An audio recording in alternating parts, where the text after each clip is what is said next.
Hey guys, it's Thorin, also known as 944. Don't forget Thorin's YouTube channel. Right, I'm here for another episode of Reflections, and my guest for this one is going to be STYKO, who is obviously a player in Apeks, but has played in other teams over the years. Right, where I actually want to start this interview, STYKO, is like this.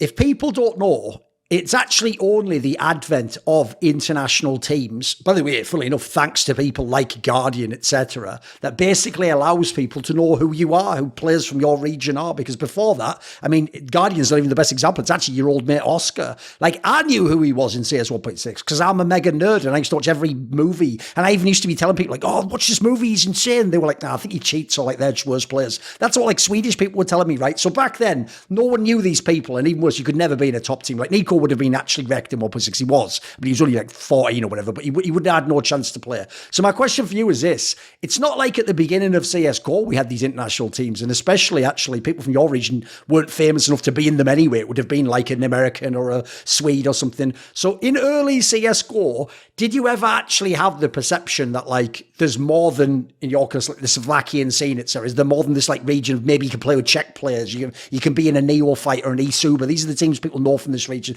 Was there perception like this is just the scene I'm locked into?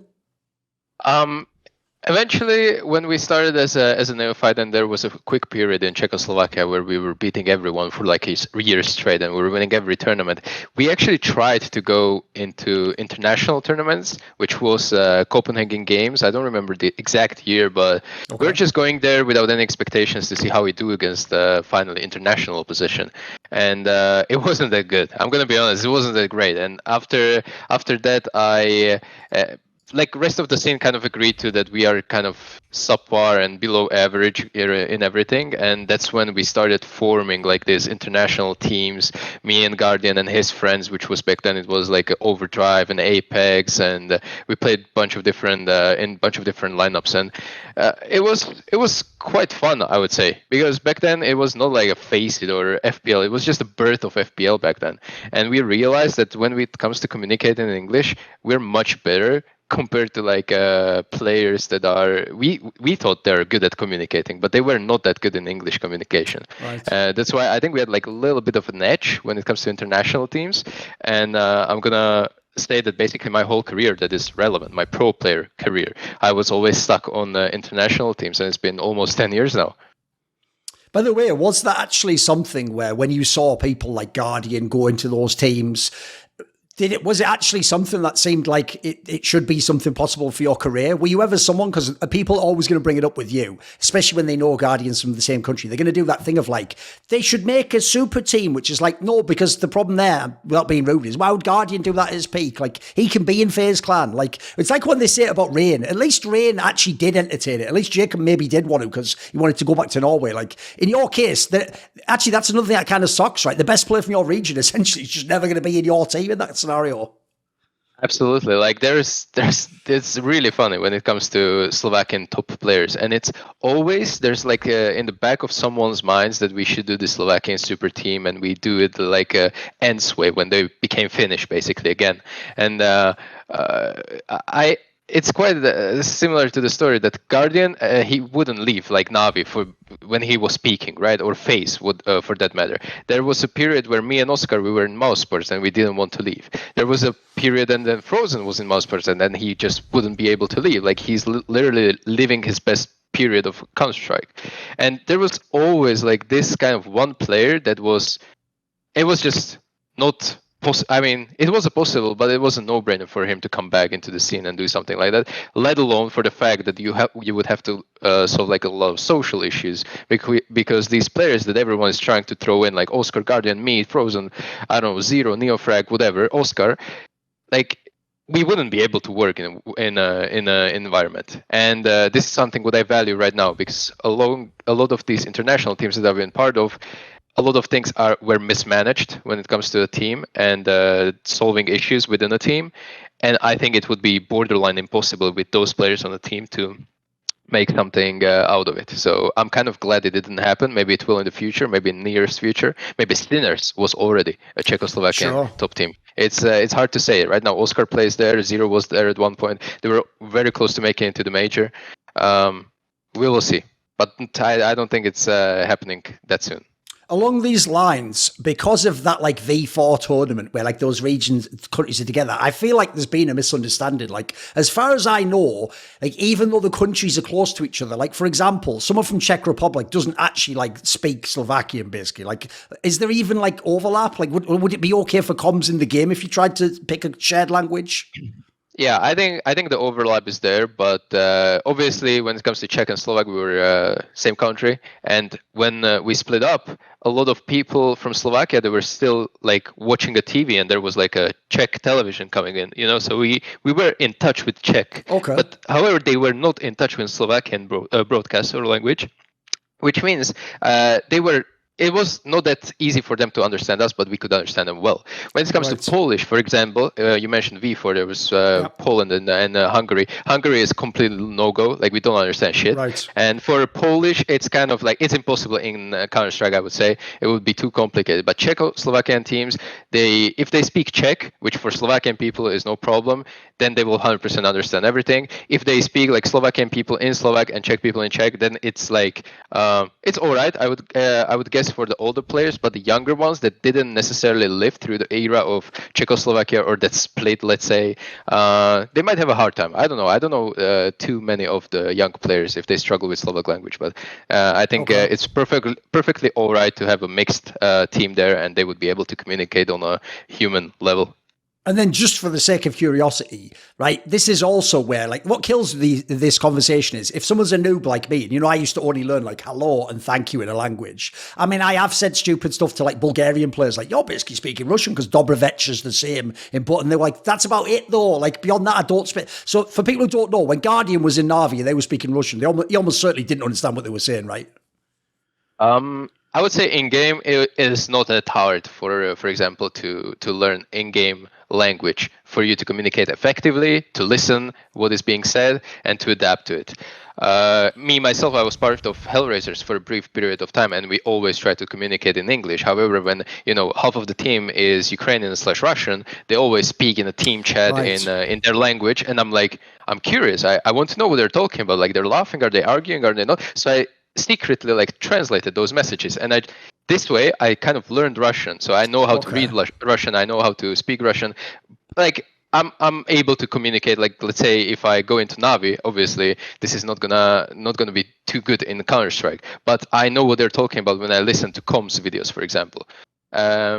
This is one thing, and I know Guardian, he was 100% taking classes, I think.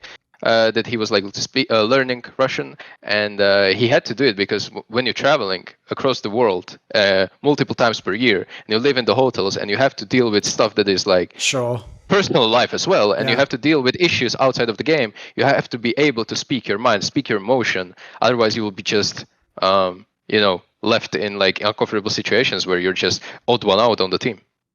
Right, obviously, as you alluded to, the real first team that people will know you from who are international viewers is going to be the HellRaisers lineup, where you had Angel was the IGL, most famously, obviously, Oskar was the star player. That was like his way back into being a top pro and stuff. When you remember this initial team, like, it didn't have crazy results, but you got on the radar. You had some upsets. You certainly, obviously, like, it was great for Oscar's career. He got to have all the pop-offs, the big performances. What would you say the setup of that team is? Because if people don't know, even though like people like you and Zero, the younger guys and the newer players, I don't think people understand Oskar has been played forever, and in fact the joke is people would never thought he'd have a top pro career, and someone like Angel was already super, as we say in English, long in the tooth then. Like, I remember watching him in like 2006 in 1.6 or something. So what was the mix of this team and how did it operate? The whole team was kind of made up on the spot, where we were picked up because of FPL performances. It was just the beginning of FPL, and we were just, Oskar won the first month. I think second month it was me being on second place, etc., etc. So this was like we were picked up because of individual performances, not because of a team performances. That's why when we came to the team such as HellRaisers, and we get the leadership of Angel into it, and then obviously the coaching staff of lmbt, which right now is in Monte, and he used to coach us in mousesports as well. So these two guys acted as mentors for us in a lot of ways. How to play Counter-Strike, how to communicate, what is important in a team environment. And we were like sitting there and thinking we know how to play Counter-Strike because we were beating individuals in FPL. But in fact, I was learning Counter-Strike from the get-go right there. Like I maybe if I look back at it, I knew maybe 5% of Counter-Strike, how it's supposed to be played. And then Angel had to teach me everything together with coach. And I feel like the same was kind of for Oskar, maybe not that much because he had already career in 1.6 and he had experience there. But for me, I was like absorbing information like a sponge. And basically when I had to move away from those teams, I always took those experience with me, and I landed on another team, and then I realized again the same cycle. Like I didn't know CS that much. I thought I know everything. I was like really confident in my abilities, but then the new style comes in, and I have to adapt to the new style and new rules, new protocols, new everything. And suddenly, I'm really glad for these transitions in my career that I get to go from one international team to another because of how much I learned, how much differences that it made, that culture-wise as well. Like I was part of a team in East Europe, then suddenly I was in German organization. I get to taste a little bit of Cloud9 in America. It's all crazy to me, but the fact that I get to enjoy it, experience it, it grew me so much as a person. Who is Angel as an IGL? Because as I say, he played for a long time, but he was obviously always in the Ukrainian scene and playing the CIS lands. And so maybe people don't know beyond CSGO actually that he was also a known person and a figure that was around. So what is his style? Because if people don't know, he's actually an IGL now in Valorant and he's one of the best still I've heard. And everyone raves about him in that game. So the perception from the outside is like, because he used to be like a better fragger as an IGL, he's a bit more like, I don't know if they imply he's looser or something like that. What's the Angel style, at least when he's working with you? I think he was excellent in-game leader, one of the best that I've ever had when it comes to him managing to exploit the strengths of the players. So I think that's why Oskar get to shine under him. Simple was partly under him, like playing really well at the start of his career. He was really seeing the strengths in any player, even for like brief period. I know this was like a controversial thing, but they had in the HellRaisers they had Dead Fox, for example, which wasn't notoriously that good individually, and he was an OPER and he wasn't an IGL, and yet he was struggling to find impact.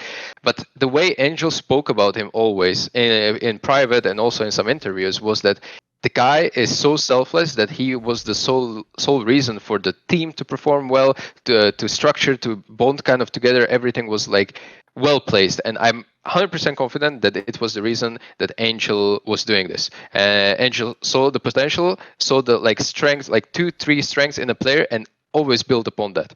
And this is what happened with me, with Zero, with Oskar. Kucher was in the lineup, and then all the other guys as well. I'm really glad that he opened my eyes, because Counter-Strike is not like a game where you just take a player and you fit him into any role, obviously. You get to know the player first through communication, through asking questions. How do they envision Counter-Strike? What would they do in certain situations? And based on the answers, you put them into those situations that he thrives in. And Angelo was hands down one of the best I've ever get to deal with when it comes to this. And what about, as you mentioned, lmbt was your coach there. He was later your coach at mousesports, and obviously now he works with Monty and he was with Forza before. He's been around the scene for a long time. And this is another figure where, if people don't know, he himself, I mean, he actually used to be playing with Angel, if people don't know, 1.6. And he has always been just around the scene. But I feel like he's never actually had the shine. Like, most people probably don't even remember he was the mouse coach. Like, so what was this guy's vision for coaching? Because from my perspective, like, I look at all his teams, he actually looks like they overperform for the talent they have. It looks like he has a pretty good track record in history. Yeah, I agree. He's a great coach. I can't really remember those early days in HellRaisers, how it was, just because it was too long ago. But I can reference a little bit of mousesports period, and I think it was incredible help for me, because he was oftentimes again, like asking questions, like Angel. He was probably a little bit affected by the way Angel IGL'd. He was asking a lot of questions, but when it came to him seeing a pressure on a player like myself, like I was not that experienced, and I was playing like tough roles in a CD size, obviously. He actually told me sometimes what to do. Like, actually, he didn't give me like a scenario and let me think what I think is the best. He actually told me what to do, and it, like, the success rate on those things that he told me was like 80-90%. And if it was maybe not because it was perfect call by him, but it was because it put me in a position where I don't need to think about the round. I don't need to think. I can only focus on my crosshair and do what my coach told me. And he knew this in me, that I play better when someone tells me when I need to do something. They condition me basically into playing better. And this is like beautiful example how he used me. And I still have it in the back of my mind that this is something where I perform really well. Obviously, I want to be independent. I want to think of myself. I want to play the game how I feel fit. But if I struggle, this is something that I would love to hear from other teammates or a coach. You just do this. STYKO, you go there, you do this, we will win the round. This confidence that it gives me and the ability to focus on myself, my crosshair, and completing the task, actually making me playing well. And I know some players will crumble under this because they feel micromanaged. They play like robot CS. For me, I'm completely okay with it, and it like adds a layer to my play style as well. Along those lines, that's one thing I want to ask, because if people don't know, especially if they go back to HellRaisers, like there are games you had there where if I took the nameplate off and said to someone like, oh, this is like the next up-and-coming European rifler who's going to be like a star, people would be like, yeah, his aim looks sick, like headshot aim, really good. But as you say, especially, like, first of all, if you play in a team with Oskar, everything goes to Oskar. That's obvious. It's just the way the resources work. But as you say, especially the mousesports era, when they had a lot of big names, you were one of the people where, like you're talking about here, you actively took supportive roles. You actually were someone who was a set-up player. So would there have been a world where if you didn't meet some of these figures, you would have tried to just be an aimer? Would you have been like what some of the players on a Monty type team are now, where they just frag out? I would probably do, but always, this is to me, I take CS maybe too much as a team game. This is something I don't see in the young players nowadays. They always want to play, you know, for themselves, perform well, and if they don't, this is the biggest issue. If they don't perform well, they almost want to like their team not to perform well because they're not hitting their shots.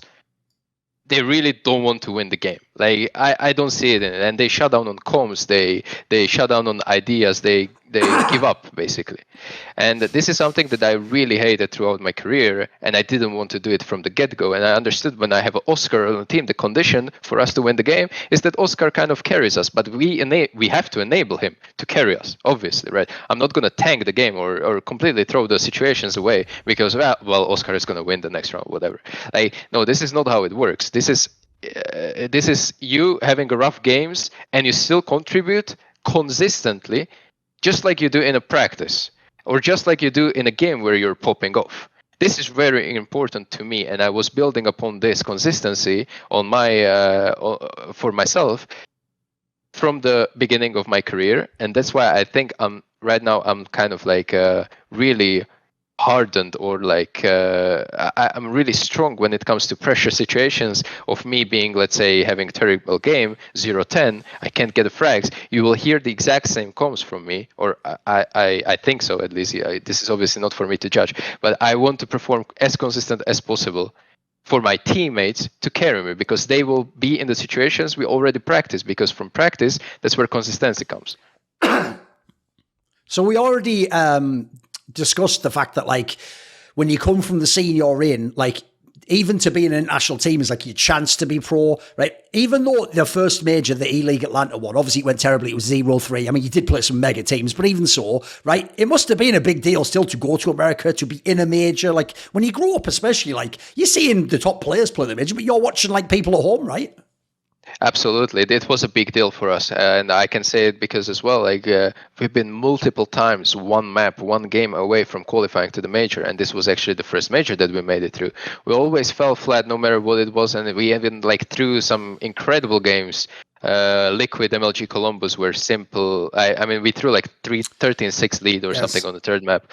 I don't even want to talk about it or even think about it, but this is how it was. And the deal for us going to America, I think it was for me maybe second or third time. Some of us were there for the first time. It was important. Obviously, we get stickers into the game. We get to play the best teams in the world. 0-3 result, obviously tough, but we were going there as an underdog. We were always really good at these minors in Europe, which was like a how do you call it?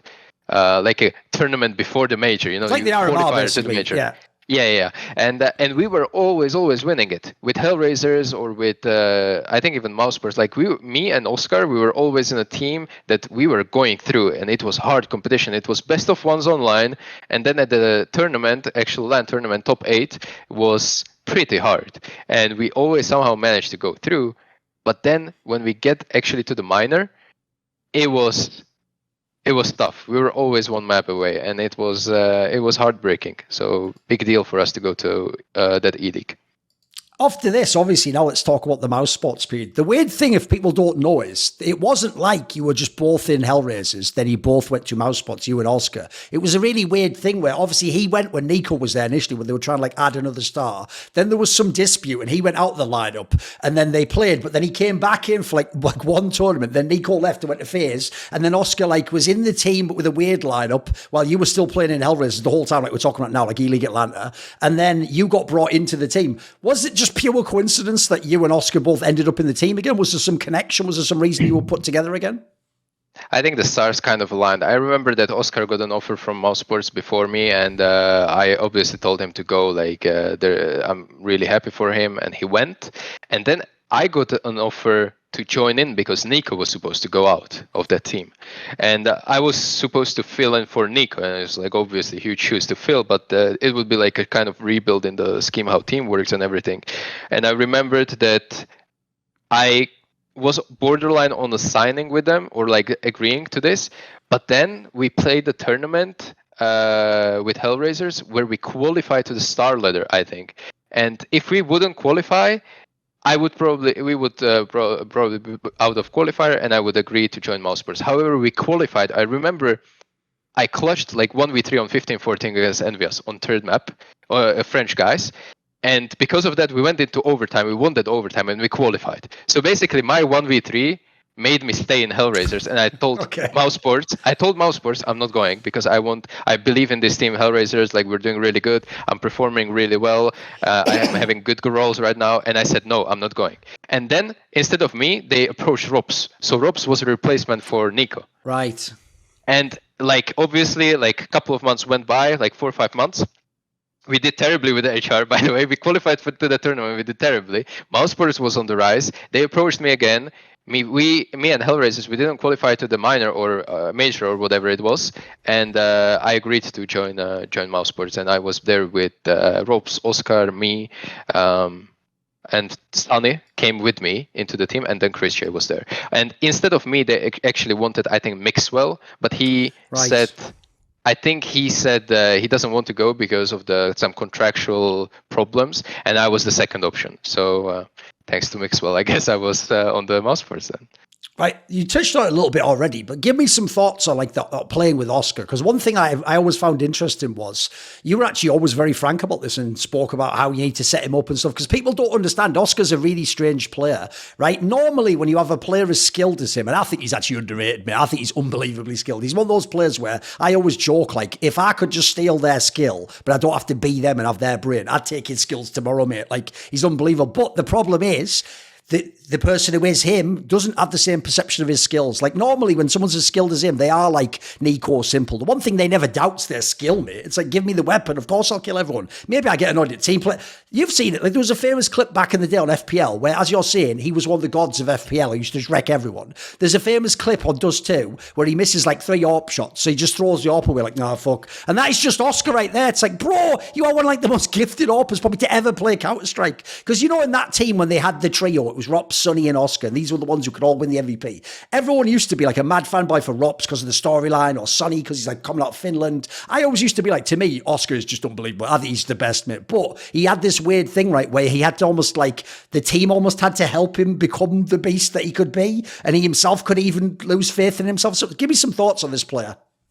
Absolutely, you're right. I think what Oskar was bringing into the team was something incredible because he was capable of winning not only games or rounds by himself, it was straight up tournaments. Like, he had those monster performances whenever it mattered. However, the volatility of the player comes into play as well. What you just said, like, him not having a good start on the map could affect whole team for both, like whole best of 3. It was like this energy, this vibe in the team, knowing that okay, we're kind of screwed as if we don't do something for him to perform, we are kind of screwed, because we were suddenly lacking firepower, we were lacking comms, we were lacking like a strategical depth, because he was not confident to go for the peaks that he usually goes for, and therefore it ties down to something that he was really good at is clutching as well. He was suddenly not that good at clutching when he had those periods in games where he just didn't feel it, and now it was up to most like supportive elements on the team. I would say it was me and Chris J, for us to somehow salvage this situation in order to win the game. Our main winning condition was that 2 out of 3 players, which was Oskar, ropz, and Sunny, to perform. And the rest can do just okay or even below average, and we can still beat the best teams in the world. However, if Oskar was not performing well with an OP, most incredible gun in the game, most expensive one, and best gun in the game, this is going to be really rough for ropz and Sunny to carry themselves. Therefore, we had to do some stuff, and it borderline went to the things like legit playing pistol just so you can afford the OP to drop next round. Like, it was common concept in our team, because we understood that this guy, if he has an OP next round and they will not expect it, can suddenly give us not only entry frag, but entry frag and retrieve that weapon, and suddenly we're like mind gaming the opponents when it comes to economy, because they didn't expect us to have OP in the first place.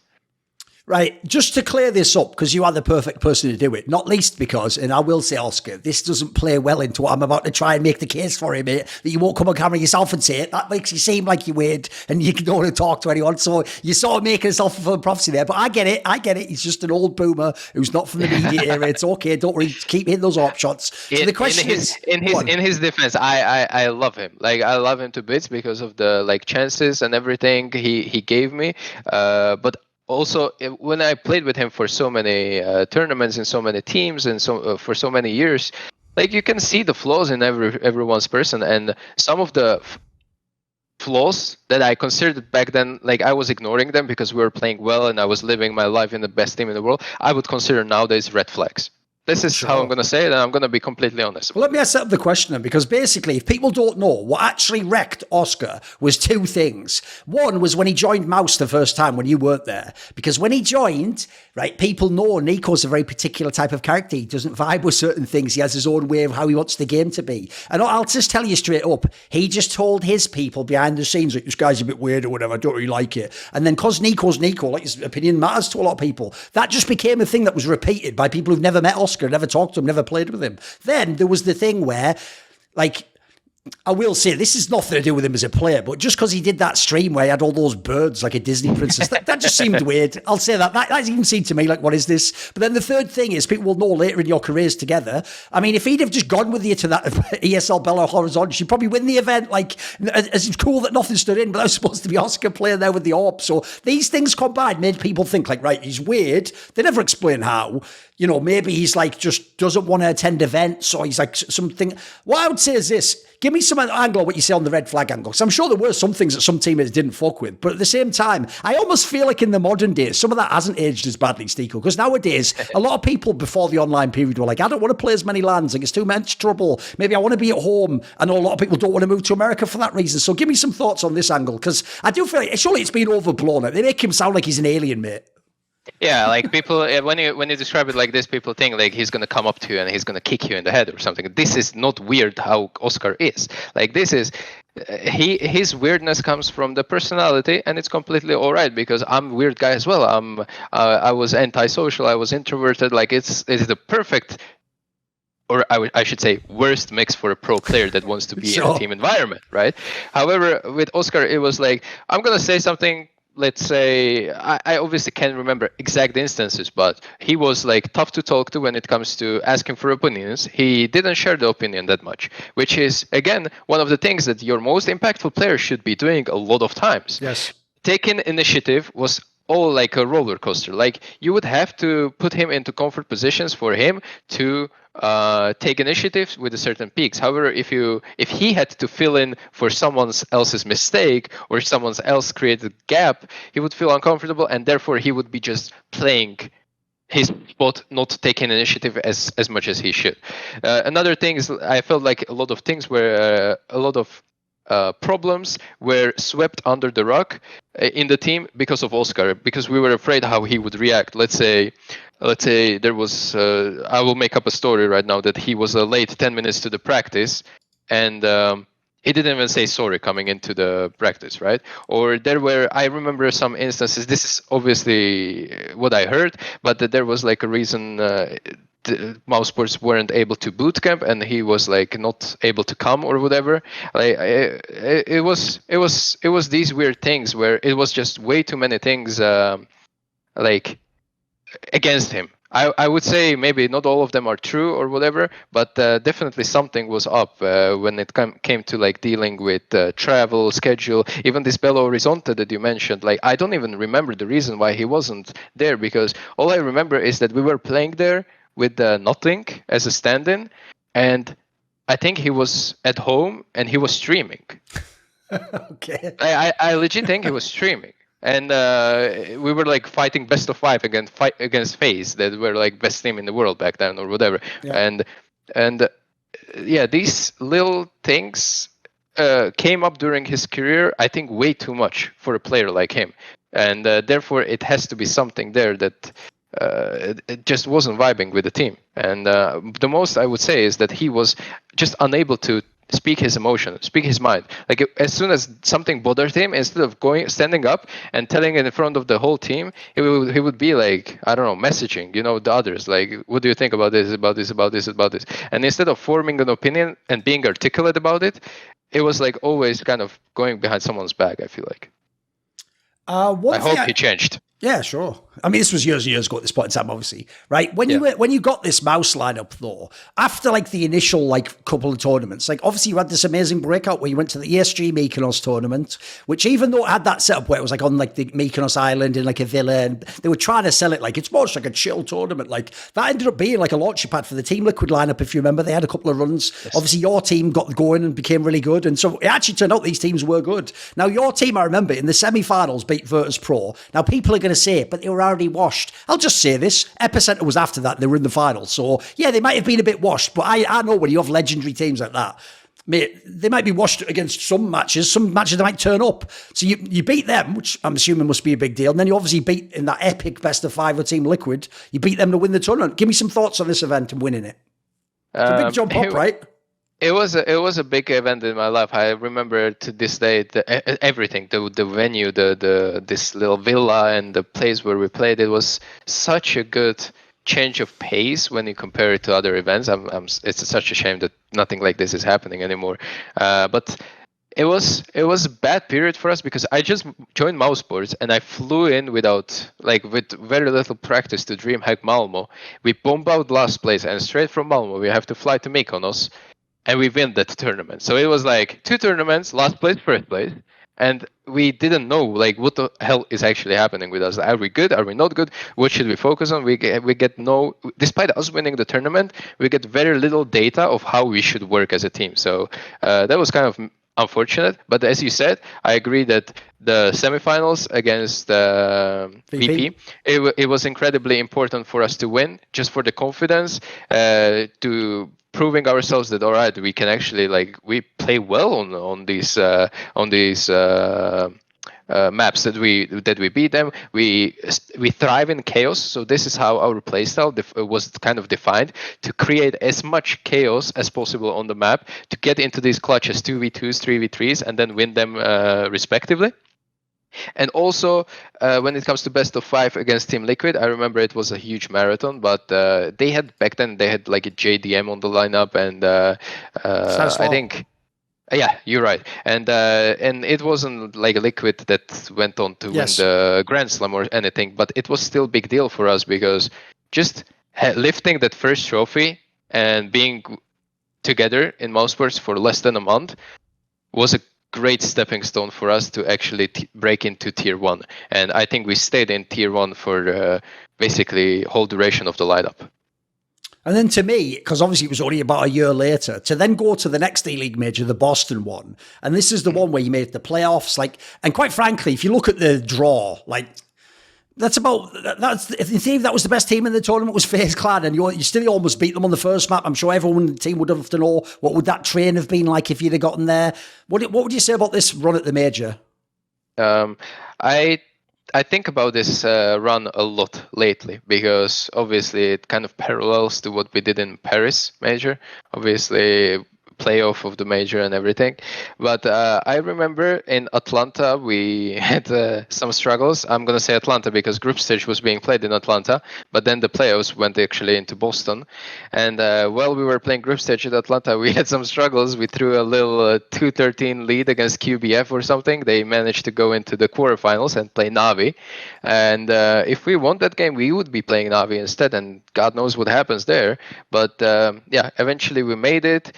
The 15-14 scoreline on Nuke kind of haunts us to this day, where we threw like 2v4. Sunny suicided in that round. Then in later, I lost the clutch against Nico 1v1 when he was standing in the fire, and he killed me, and then he died after the round was over. So that was like, I don't even want to talk about it right now. But the whole major for us was like kind of. It was good result, but at the same time we understood that we are much better than just top 8. I don't know how to explain. Like we were playing pretty good Counter-Strike, and once we made it to the stage where it was top 8 only, I felt like we could have easily gone into semifinals and then finals, and then God knows what happens. It was kind of unfortunate, but the games we lost, I guess, were kind of unacceptable in the Atlanta group stage. So in the end, it's kind of all right with the top 8 placement. As much as the Mykonos event launched you, like I said, if you were like SK or VP, they had all the excuses like, well, it's just like it was supposed to be a chill event, you know, it's no big stage, no fat, right? The one that no one can ever take away from you, mate, is the StarSeries Season 4 win. The one where, if people don't know, I actually think this is one of the hardest formats ever because it was Swiss system with all best of 3s, and essentially every great team, except maybe like one, was there in this tournament. Like, it was ridiculous. Like, and so to win this tournament, you had to beat like the best teams in the world, basically. And famously, even the final was like an epic one against Navi. This tournament must mean a lot, even if it wasn't like, I know it was just the Kiev one, where it was inside the studio with like the local fans. Even so, though, the competition you have to beat to win this, you have to be basically the best team at the tournament to win like that, right? 100%. When someone asks me what is the best like moment of my career, I'm usually saying that this Kiev win. Just because of the competition that has been in the tournament, the average ranking of the teams and the prize pool and the storyline of us beating Navi in the final in front of the home crowd, then simple winning MVP, like all these kind of affects how I perceive the tournament, and it has been incredible grind to get there, incredible grind to perform there, and it was just, I was just speechless of how we could have managed it, because when I looked back at the teams that attended, I was like, damn, we were actually really fucking sick. The other thing as well, you referenced it there, was like Simple won the MVP, and I don't think anyone would dispute it, because the joke is this is the tournament that made him the GOAT. Because before, people might remember, there's a one famous incident like Iowa's Pantamera where Kenny S like dropped the 50 against Fnatic, then lost. He got to win MVP at that tournament as well, because you can't really deny that performance. But normally, people know HLTV.org by default, and basically, if you're like on your team, say it was Oskar or ropz, if you play well enough and you win, even if the other guy's stats are better, they're going to give you it, because that's how the MVP used to work, right? This final, I even tell people, dude, that final I sometimes think is the best Simple played, even though he lost the final. Like, what was actually this match like? Because one of the things people really take for granted when it's like the superstars, the Nikos, the Simple that have gone off in the game, is it can even demoralize you when you're just dying all the time to them, when they're just going, like, it almost feels like it's inevitable they're going to win, right? Yeah, it's definitely frustrating to play against it, but you have to just, you have to turn it into something positive. Like, you can joke around, like, if he makes a 3K, instead of saying, oh damn, this was such a bad call, why are we going into Simple, he's always there, you can like turn it into something like, oh god, this guy is wall hacking on LAN, look at him, he's always where we are, like, this is something incredible. But what really fueled us was, and this is, I probably shouldn't say this, but Zeus in that final had like the worst performance. It was worst performance ever. I think even this is when Henry G, I think, famously said, he did something. Yeah, he did something. Yeah. He made like one kill or exit frag or something, and it was something that we like. Not, I would not say abused, but definitely we could have seen us in a much bigger trouble if there was no performance from Zeus, because Simple is putting up massive performance, and then if all 4 others did just average, we would be probably losing. But we saw the wound in their gameplay, and that was that they're essentially playing 4 on, and this is what kind of fueled us, I guess, through, and the rest is history, and we lifted the trophy. Right. Even though this is the part of like the start of interview that sucks if you're the person getting asked the question, it's obviously the theme I have to ask, right? This performance and then winning the V4 thing, which did have FaZe and VP and a bunch of other teams there, this got the team famously to like number 2 in the world on the HLTV ranking. And this is an online era bullshit. This is a real LAN where you're above like all the other big names in the game. But the famous thing about Mouse, unfortunately, was after that, it's like they're saying, like, always the bridesmaid, never the bride. You were always like the semi-finalist or the finalist, or you were like this close, or you came close again. Like, if basically the big championships never came, the big stage ones. Is this something, how do you look back on that? How do you reflect on that? Because, like, on one hand, look, if I look at where the team started and the players, amazing to get all, like, to win a couple of tournaments, have some finals, semi-final. But the problem is, I know from competitors, when you're in those scenarios over and over and over again, eventually you do just think, we're supposed to win some of these. We're supposed to lift the trophy in the big stadium event eventually, right? Yes. So if you think about it, Astralis kind of was in the same place when they were unable they were choking semifinals or finals, all of them, right? And the thing was, when you're in this position, you have to ask yourself as an organization or as a players, am I okay with my team permanently hitting playoffs of these events, but not really capable of winning one? Or do I want a roster or a team that is actually going to lift the trophies? And I guess mousesports decided to go for the latter one. That's why I was replaced at the time. They brought Snax in to play my roles. And now this was something, again, like they had him for like 3 months where, yes, they won ESL New York during that time. They bombed out on every other tournament, including the major. FACEIT Major, they went 0-3 or something. Yeah. They went back into the minors. Basically, you get relegated all the way into the not even major qualifier. That's the first bomb out. Then they win ESL New York, and then they bomb out the Star Leader again in Kiev. I think they were 1-3 or 0-3 there as well. And after that, I got a call to come back into the team, and I was on the bench. I agreed to it, and I said that my time in Cloud9 learned me something, and I want to do things a little bit differently, and I need a little bit more space to perform and to play better. And we tried to put it into our game style. And ironically, them bombing out 0-3 in that FACEIT Major you just mentioned sent the lineup. And now I am in this lineup, sent us into the qualifier for the major, which we failed to do, and that was the last straw for mousesports. We cannot continue like this. We didn't even make it to the major qualifier, and basically the rebuild was happening. So it was me and Sunny and Oskar, I think, went away, and it was just Chris J and ropz staying. Kerrigan came in. Yep. Voxic, and I'm not sure. Frozen. Yeah, right. You're right. Yeah. Right, here's the question along these lines then, because you famously said the quote. This is actually, I hope you even understand this. This is how powerful narratives are. And if you say the right thing, people on Reddit, it's how Reddit works, repeat it because it gets upvoted every time. So because you just said that line in an interview when you weren't in Mouse again, people didn't understand essentially, if people don't know, this is actually what you're supposed to do at the top pro level if you're a good team.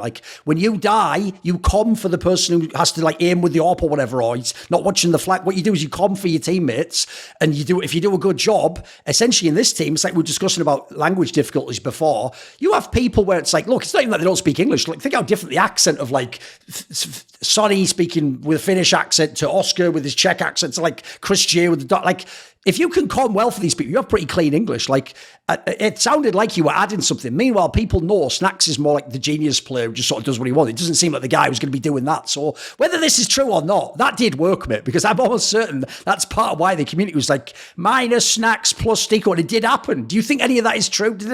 Was any of that why you got brought back? And can you maybe expand on that point? What do you think, what were you adding to the team outside of just dying in the game, which is what people think you did?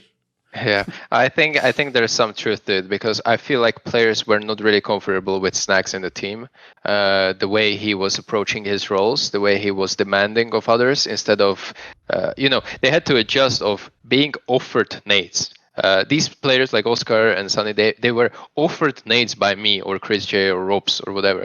Now it came to the point where not only they were not offered it and they had to ask for it, they were not even in position to ask for it because no one was there to hold those nades for them. Like, example, I'm gonna say example of Mirage. Like, you're always ready, if you're A player, you're always ready to flash mid for the connector player to swing and like create impact and create the openings or whatever.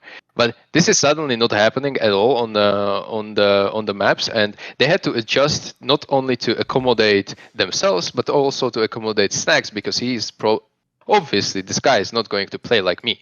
And what you said, even if I was dead, I was trying to bring the impact on the team in terms of like calm communication, clear communication, repeating information that is important, letting teammates know if they can be killed from the angle that they are not expecting to, etc., etc. Like, all these things, they are very important when it comes to consistent Counter-Strike. And I'm really glad. I think Astralis was the first team that spoke out about this. Like, when you're dead, your responsibility is not only they don't just disappear, they increase. You're more responsible when you're dead. You need to be more active. It's not like you're just gonna launch back and yeah, I'm dead, I guess I'm gonna refill the water, see you soon, guys. Like, you have to communicate, you have to look into the strat book to create solutions for the next round. Maybe you chat with your teammate who is also dead to create a counterplay for the next round. Like, all these things have to be happening when you're dead. And like, to this day, I don't see people doing it. And it's crazy to me. It's crazy to me. Like, they actively don't want to find solutions because it's too hard for them. They just want to play the game and maybe let coach take time out and give them the solution. You have to look for the solution yourself. You're the player and you are capable of doing it as soon as you think and start thinking and analyzing. And this is what I see tier 1 teams not do it to this day.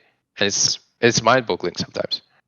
Another problem this team had, and this was even the case when you were in the lineup before and then when you came back to the lineup, is, mate, the amount of tournaments you would have gone so much deeper in if that fucking all-time great Astralis lineup didn't exist. Like, every time you played them, there'd always be like at least a close map, if not a close series. Like, you actually matched up well against them, but fucking hell, this is obviously we're talking about the greatest team of all time. Like, they just couldn't be beaten, it seemed like. What was it like to face this team? Yeah, it was on T side. It felt like you were going against the brick wall, right? Like, Device was incredible back then. Even like other guys were like super solid when it came to their utility usage. Obviously now it's a little bit more close when it comes to utility usage, but they were innovative. And it was so hard to prepare for it, so hard to counterplay it. It was so hard to analyze it because you didn't have all these like software programs that you could just log in and you instantly see all the nades that are like to throw at this timing of the round. Like right now it's filled, right? Internet is filled with these software programs, and you have analysts and everything. Like, it's a little bit easier. But yeah, Astralis, I gotta give it to them. They were incredible. I think we only beat them like once when it was ECS Finals in Cancun, Mexico, and someone wasn't there. Someone was on a sick leave or something. Device, maybe. Maybe. And Rubino had to step in, and we beat them in the semifinals. And we were like, yes, finally, we're in the final of the tournament. Astralis is no longer our threat, and we faced FaZe in the final, and we lost to them. And I had a terrible performance. I still remember to this day, and that's why we were second in the world and FaZe was number 1 in the world. So it was bittersweet because Guardian was in FaZe and I wanted to be the best in Slovakia, right? But I was just second, and it was, the period was, I got to give it to Astralis. I mean, they were playing super well, but they were stopping our runs prematurely. The funny thing is, as you say, they brought in ropz to replace Nico and mouz, and obviously just like in terms of the positions, etc. But in many ways, he has become like the next Nico. Like his game now is ridiculous what a rifle he is. But people know, obviously, he was a lot more like raw when he was in the original mouz. But I always say this, you know, now when we watch these tournaments, and he just every fucking series wins like an impossible clutch that like no one should even be able to think of like how you do it. Never mind win it, right? When he does that, I always just think of that famous story where everyone's like, and then all idiots on the internet thought he cheated and he had a second monitor with a wall hack. It's like, bro, his game now looks like he has a wall hack in the tournament. Like, who was ropz when you played with him in mouz? ropz was someone that was obviously new to the scene, and he launched immediately into the tier 1 team. So it was kind of shock for him, but he adapted incredibly well. You could never feel the nerves on the guy. He was always calm, always kind of positive, or not positive. Okay, he was sometimes neutral, sometimes positive, but never negative. That was the important part for me. If you don't spread negativity into the team, it's already a huge plus for any team environment and atmosphere. He was always willing to listen, and what was most important to me, he was not only willing to listen, but also willing to give constructive like feedback, like what he wanted to do, how he wants to play. He was sharing these things. And for the player of his age and his small experience, I was surprised by it, and I was pleasantly surprised, and I really enjoy like how he decided to play, how he decided to take on his roles, how he fit into the Nico's shoes. To this day I watch his demos probably like multiple demos per week, because he plays my roles and he plays them really well. He plays them differently. Obviously, he's not in phase to support in these roles. I am, and I need to find common grounds of how can I play my role and make my team happy, and at the same time bring impact of what I see in ropz demos. It's incredibly hard, but it's challenging, but I love those challenges, and this is why ropz is huge inspiration to me to this day, and one of the best at the role that he does together with Exile.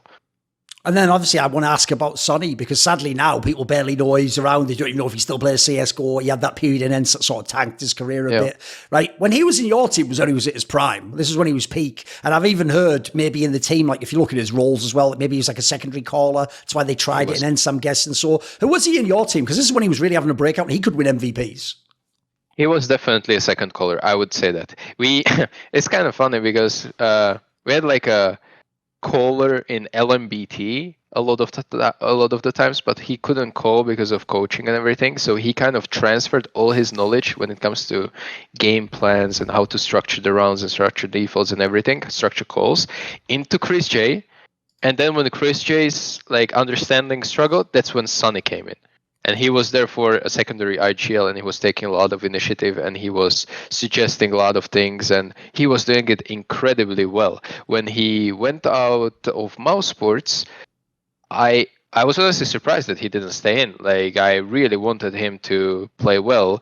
He decided to go back to ends, and then like his performance kind of plummeted. And I have no clue why, because his game knowledge and the brain for Counter-Strike was always evolving. He was always thinking about Counter-Strike. He was always curious about why are we doing stuff the way we do if he didn't understand. He was always like kind of this annoying kid, always asking why. You know, he was always doing it to himself in his little like in his little voice in his head, and he was coming up with solutions. Maybe they were not necessarily correct, but they were the solutions or answers that he see fit, and he wanted to put it into our gameplay. So I mean, super influential guy on any team, that I would say. I don't understand what happened. I think the break he took between mouz and ends was kind of unfortunate. I think something had to happen, because he was a great player. He was top 10 player in the world in my eyes. I think he even won top 20 of HLTV medal at one point. I'm not sure exactly what place, but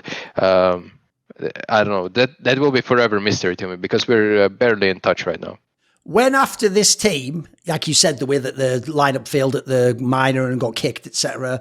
Right. Then you had what I think is one of the most brutal breaks I've ever seen, which is obviously no one knew in 2019 what would happen at the end of 2019 going into 2020 that would change the whole world of Counter-Strike and what LAN competition is. And so the worst thing is you actually did, I think, a great move, which is you went to this GODSENT lineup, the one that later became FPX, that had like an interesting bunch of players. Again, it was kind of like the lineups that you saw around tier 2 at the time of the international teams. This was a good gamble. Like some of these players were solid people. Some of them were sort of up and comers. And on LAN, you were getting some initial early results, like you were in the mix at a bunch of these tournaments. But then it went online, and look, online killed a lot of teams and a lot of great players, quite frankly. What was it like the initial period? It had to seem like this team was on the rise, but the online period basically almost tanked your career, right? Yes. In a way, it did. When I went into GODSENT, or at first it was No Chance, then it was Smash, then GODSENT. Basically, it was always the same lineup.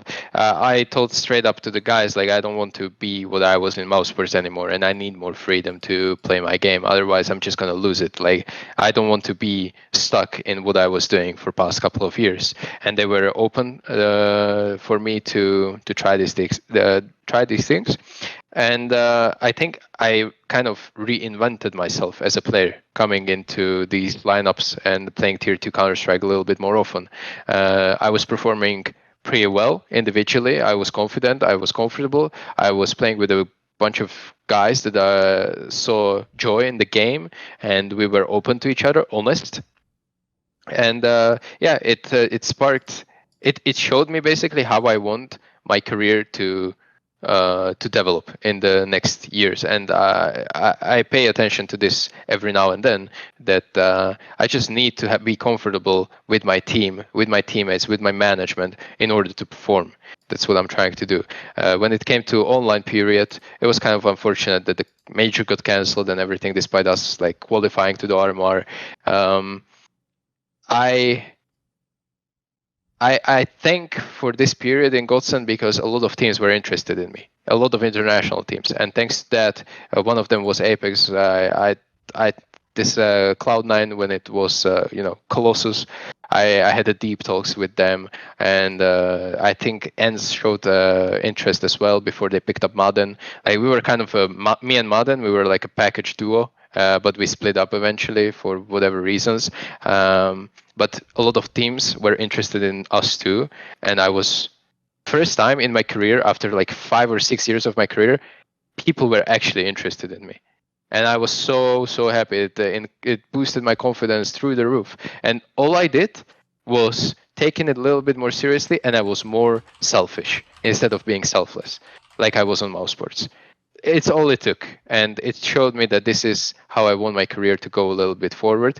And that was the online period for me. Like, it was a huge experience, but in the end, I felt really grateful for what it gave me.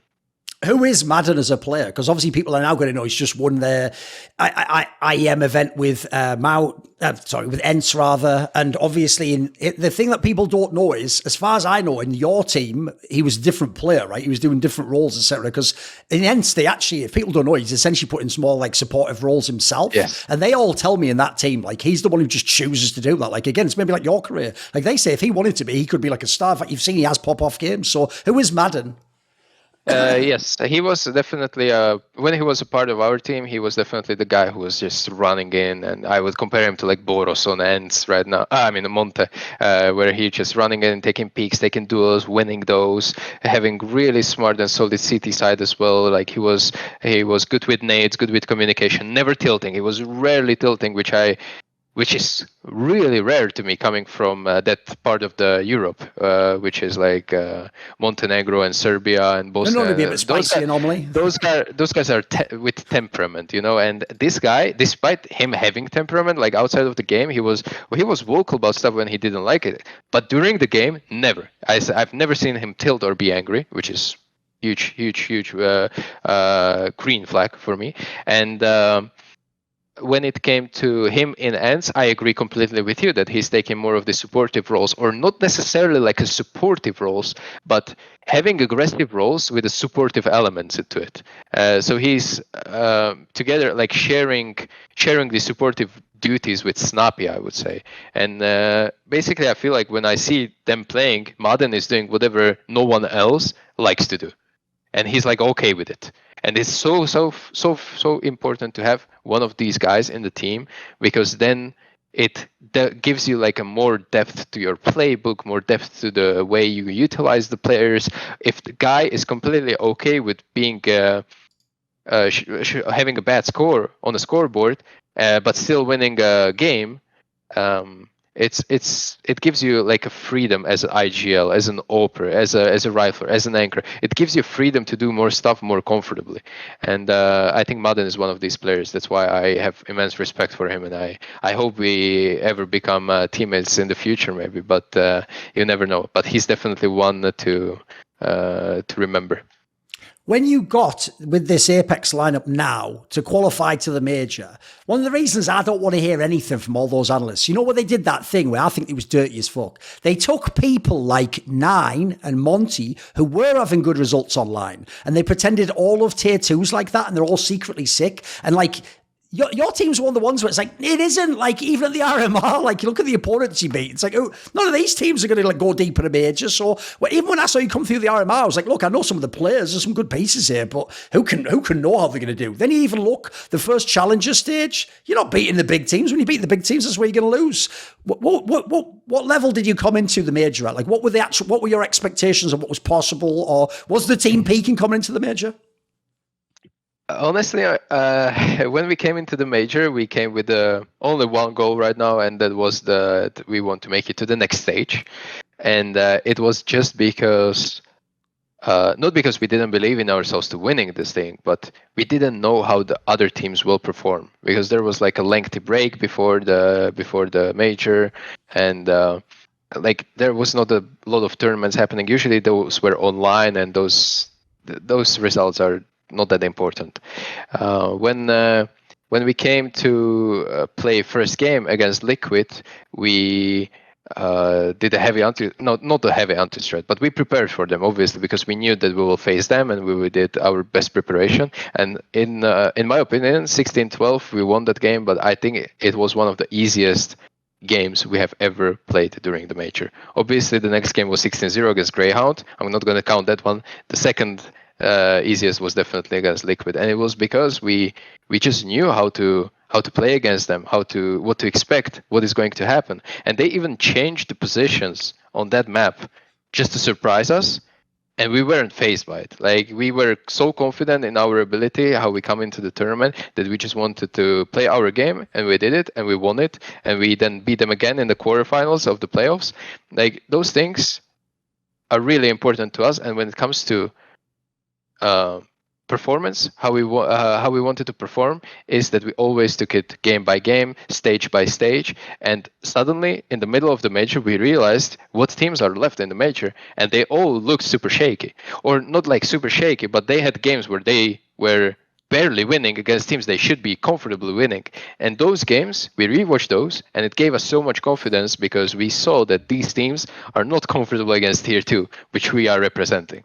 And it helped us, and we beat some big names. Like, I'm gonna say, just we beat NIP, we beat Liquid twice. We had 2 off games. I'm gonna mention them against G2 and Gamer Legion. But Bad News Eagles, we beat them narrowly in the best of 1 as well. Like, we were really comfortable in these matchups. You referenced the NIP one, which is the one everyone forgets now, because anyone who was watching this, I remember watching it live, like, it looked like NIP was going to win the whole time. In fact, I'm pretty sure that's why, like, the config even did that interview where he was mad triggered, because, like, both these games, they get such monster leads that all the way through the game, it's like, you know, the pace that you win around, lose around, like everyone would have thought, did you even yourself think that this game's getting away from ourselves? I mean, the Vertigo win, that was a brawl. Like, we were legit trading rounds basically the whole game, and I think they picked it. Yes, they did pick it, because Vertigo was our worst map, and we were ready for them to pick it, but we were also ready that we will just win it 2-1, because we are really comfortable in our Ancient and then our Inferno as a third map. However, we suddenly won Vertigo, and I remember when we won in the overtime, I stood up and first thing I said was, wow, we found a team that is worse on Vertigo than us. And then we started clapping and high-fiving each other. And then we went out and discussed Ancient. However, on Ancient, they surprised us like with some stuff that, I mean, we saw them doing it before. However, we were just individually not there on the first half of Ancient, and that's on all of us. That's maybe we were overconfident in some ways, and then we got too scared. But on that CT side, where we did that tremendous comeback, all we did was just play Counter-Strike round by round, and all we said is to follow our rules. And our rules on Ancient, our protocols, keeping smoke on A side until the late round, keeping molly on the B side, like mollies on B side, smokes on A side. This is our philosophy that came into the Ancient, and it was really important that we follow these things. And I blocked them in Donut trying to split A like 4 or 5 times in the crucial rounds because I had that smoke and I held on to it. And it's because Config suddenly wasn't pressuring mid at all. Like he was not even looking for duels in Donut to pressure that smoke off of me early round. And I don't know why he was doing it. I was rewatching the game after and even interviews after the game, and he was like, oh, Alex B was trusting the playbook and not the players. And I felt like they were fighting between each other. Like we were not playing great Counter-Strike, but we could feel the choke happening in front of us by NIP. Because Config was suddenly not going for duels that he's usually going for. They were doing strats instead of defaulting. They were not even abusing gaps on the A side that we saw, and I was ready for them to do because I'm the A player on Ancient. Like all these things they were suddenly not doing, and if they were doing it, it was completely obvious. Res in aim and faked like 2 or 3 times the A strat, but he was stepping all the time. And I could hear the rotation, like he was stepping into the main, throwing nades and stepping away. And I was like, guys, it's B. Like Res just faked. And all these little details, it was so obvious to me that they are choking. Like we were still down like 14-8 or something. And I was like, yeah, guys, we're winning this game. Like we're winning this game. Like they're choking. In the semi-final against Vitality, it's funny because what will be remembered as the narrative for Vitality is like they didn't even play anyone in the playoffs. It was just easy, and they just won every map, and a 2-0 and just won the whole major undefeated. Right? I don't blow smoke up anyone's arse, mate. You actually could have won this series. Like it was right there. I mean, I even think there was moments in both maps where Vitality looked like you might win the fucking game. Like they looked a bit nervous or a bit rough, or they had to, basically. This is the sad thing about being the underdog team. I always say if you're the underdog, you usually have to, unfortunately, sort of like knock the bully out immediately, because the longer you wait, like they've got Spinks, they've got Ziwu, they're going to, eventually that kicks in at the end of games. Ziwu's going to have like a 4K and win around. What did you think of this series? Because I don't think you should look at this like, well, it was vital. Like you could have won this. Absolutely. I think this semi-final was closer maybe than the final. The game that we played here against Vitality on both Mirage and Vertigo, they were completely doable, as you said. On Mirage, couple of mistakes. I keep reliving one particular one when I did a mistake on CD side and they won not a eco round, but like a half buy, which they shouldn't. Obviously, there were a lot of rounds where we won that we shouldn't win as well. It goes hand in hand. True. But yeah, it was just little slim margins on Mirage. And as I said, Vertigo was their pick, and Vertigo was probably our worst map at the tournament. We tried to work on it, but it was just not enough time, not enough inspiration that we could have found. Like our playstyle was off, and they closed it there, even though we had like pretty good comeback attempt on T side. The experience just prevailed, I would say. They did less mistakes in important rounds, and all that accumulated into them winning 2-0. But I'm really proud of how we played that game. I'm really proud of everyone that was in the arena, because they were obviously cheering for Vitality, but I felt support by casual fans watching good Counter-Strike. I felt it. It was not like hate towards us and pure love towards Vitality. So that was a great experience, and I wish every player to relive this. So if people follow the narrative of this interview, like it's actually kind of wild to think that in the Mouse series you never made the semis of the major, and you'd think that would be the end. So the idea you make it now, all these years deep, is incredible. So at the end of this interview, do you have a final message? Is there someone you want to say hello to or thank you?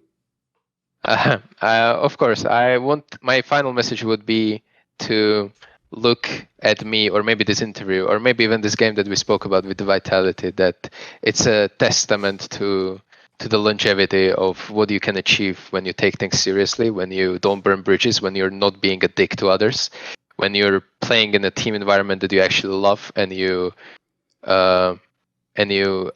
help this environment to grow and your teammates to grow. They're going to be your companions for a long months, maybe years. A lot of seasons you will play with your teammates, and you just wish them well, do good, and you will perform. And I just hope that this peak of my career, getting semifinals at the major, is inspirational to some younger players, or even some older players that thought they're done. Like myself, thought many times. Like I had these doubts, anxiety, and fear in my head as well. But they were all just wasting my time, and I, through hard work and dedication, I managed to do it. And hoping that next CS2 major, we will not have that semi-finalist going in the inventory, but we will have a champions. And I will do everything I can to do that in Apeks or whatever team I will represent. So that's my final message. Ďakujem. Ďakujem. As Mary J. Blige said in her track, All I Need, you're all I need to get by, which is the case for me and my Patreon community who support this channel and these videos. Some of them include Theogony, Matt Pognaccio Racula, Ahmed Haju, Joseph Adcock, Tosh, Bot Pounder 420, Toucan, Animosity, Tobias Bernasconi, Jensen Gore, Yerka, and a special thanks always to the main man, Jerky's Minion.